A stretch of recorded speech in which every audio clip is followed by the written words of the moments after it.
Buenas tardes, estudiantes del Colegio Miguel Servet. Vamos a continuar con los contenidos correspondientes a la asignatura de matemáticas. El material que tenemos para hoy es para el día miércoles 28 de octubre y aparece en la página 151 de nuestro libro de matemáticas. ¿Cuál tema vamos a comenzar este día? Este día vamos a tocar el tema de la resolución de triángulos oblicuángulos. Bueno, la imagen, por ejemplo, está mostrándonos un ángulo, un triángulo con el que podríamos valernos para calcular la distancia que hay entre un punto a otro, incluyendo los ángulos, ¿verdad? Vamos a comenzar. De hecho, comenzamos con el estudio este día de la trigonometría, ¿verdad? La cual se utiliza para encontrar las relaciones que hay entre los lados y sus ángulos. Existen en la trigonometría 6 razones trigonométricas que son las básicas: el seno, coseno, tangente, secante, cosecante y cotangente. Esta tablita les va a ayudar a mantener totalmente claras cuáles son las razones trigonométricas más importantes en matemáticas. ¿Qué es el seno? ¿Qué es el coseno? ¿Y qué es la tangente? Es lo más relevante de estudiar en este tema.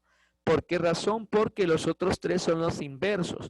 No vale la pena memorizar los 6, sino que solamente basta con memorizar 3 de ellos.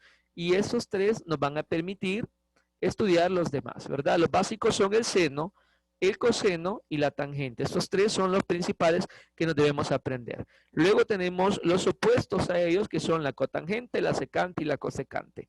Vamos a definirlos de mejor manera en la siguiente parte de este material. Dice acá las razones trigonométricas para ángulos agudos.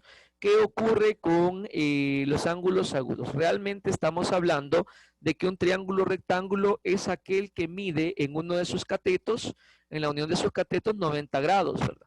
Estos 90 grados podrían ser exactos o podrían ser menores a 90 grados. Esas posibles formas de relacionar dos lados de un triángulo rectángulo se llaman razones trigonométricas.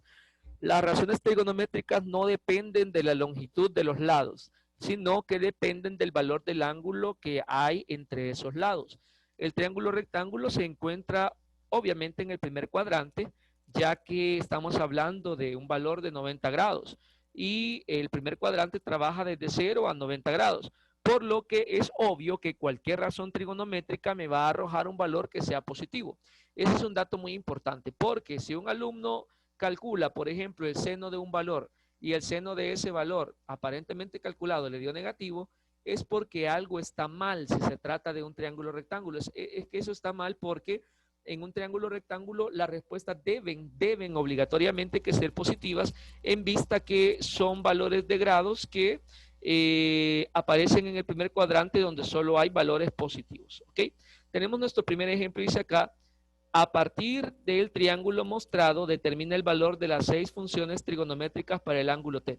Ok, antes de atacar el ejercicio, aquí nos están mostrando un triángulo rectángulo, donde el triángulo rectángulo obviamente es una figura con un ángulo recto, es decir, con un ángulo de 90 grados, y estamos observando de que este triángulo en particular tiene sus catetos con valores. Estos dos lados se llaman catetos, los lados rectos, ¿verdad? Y el inclinado se llama hipotenusa. Aquí tenemos un esquema de eso: cateto, cateto e hipotenusa. Pero hay una diferencia entre los dos diagramas de triángulo que estoy presentando. Por ejemplo, el ángulo definido está aquí y en este caso el ángulo definido está en otro lugar.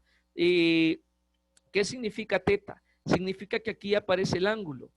Cuando tenemos la marca que une a los lados, o sea, el ángulo, entonces vamos a decir que el lado que se encuentra paralelo a ese ángulo va a considerarse como cateto adyacente. Y el lado opuesto, o sea, que se encuentra totalmente alejado de las uniones del ángulo, el que no queda atrapado por él, se llama cateto opuesto. Y de hecho, por eso se llama opuesto, porque está en una dirección totalmente contraria a el ángulo que forma el triángulo, ¿verdad? Bueno, entonces sabiendo eso ya podemos comenzar el ejercicio, porque evidentemente necesitamos saber quién es adyacente, quién es opuesto y quién es hipotenusa. Lo primero que vamos a hacer es esto. Como aquí encontramos el ángulo, sabemos que este va a ser el cateto adyacente. Lo vamos a hacer en la siguiente parte del material.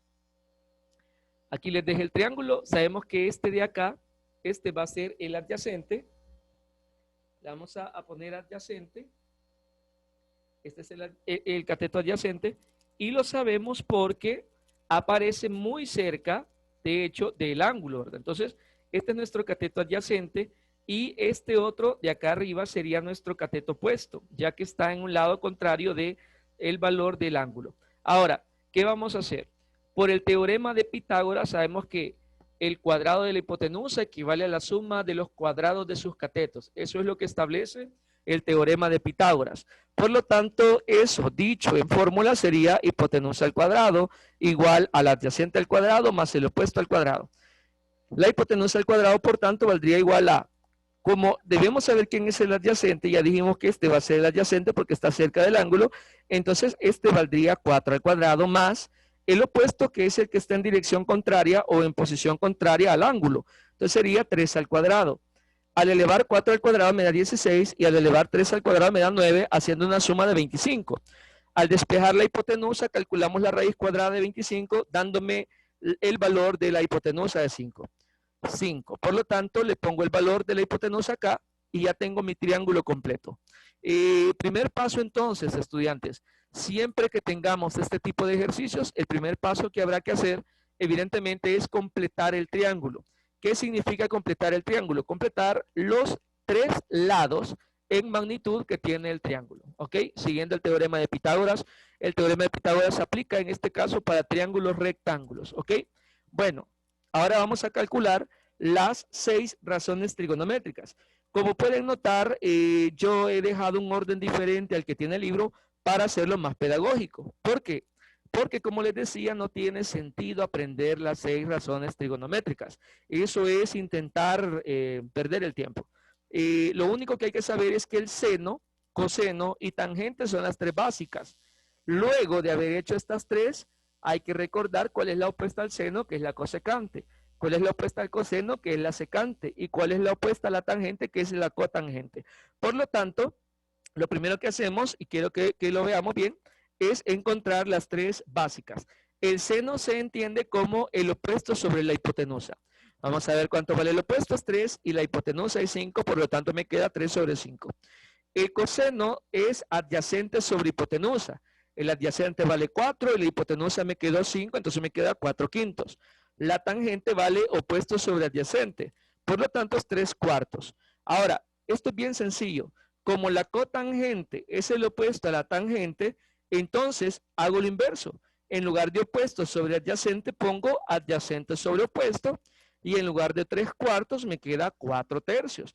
Por eso es que recomiendo mucho a los estudiantes trabajar las 3 básicas y luego solamente le dan vuelta, digámoslo así, a lo que han hecho anteriormente.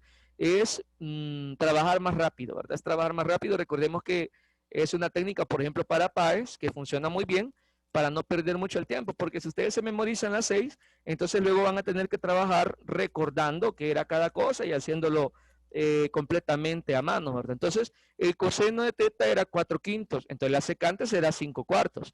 El seno era 3 quintos, por lo tanto la cosecante será 5 tercios. Y de esta forma hemos encontrado el valor para las 6 razones trigonométricas que nos habían solicitado. Muchas gracias, estudiantes de primer año de bachillerato del Colegio Miguel Servet.